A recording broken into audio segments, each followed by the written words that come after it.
પ્રશ્ન એ છે બેન કે આપણે મરચું હળદર ખરીદીએ જી તો ઘર બેઠા ચેકિંગ કરવું હોય જળ છે કે નહીં તો કોઈ ઉપાય બતાવો. સરસ તમારો પ્રશ્ન છે અને એ ગૃહિણી ઘરે બેઠા પણ એ ચકાસી શકે છે, ટેસ્ટ કરી શકે છે.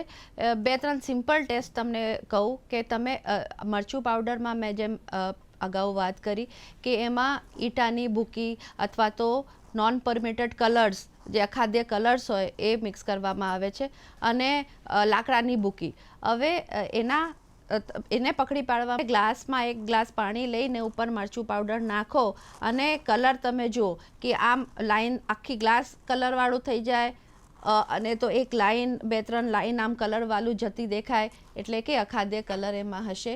ઉપર તરતું દેખાય તો કદાચ લાકડાનું ભૂકી મિક્સ કરેલું હશે અને એ નીચે બેસી ગયેલું તમે બે આંગળી વચ્ચે મળશો તો એમાં તમે ખરદરું તમને જણાશે એ ઈટાની ભૂકી હોઈ શકે છે. સ્પર્શથી ખબર પડી શકે છે. સ્પર્શથી ખબર પડે અને જો પ્યોર હશે તો 10-1 મિનિટ તમે જોશો તો આખું મરચા પાવડર નીચે બેસી ગયું હશે અને પાણી આખું ક્લિયર થઈ ગયું હશે.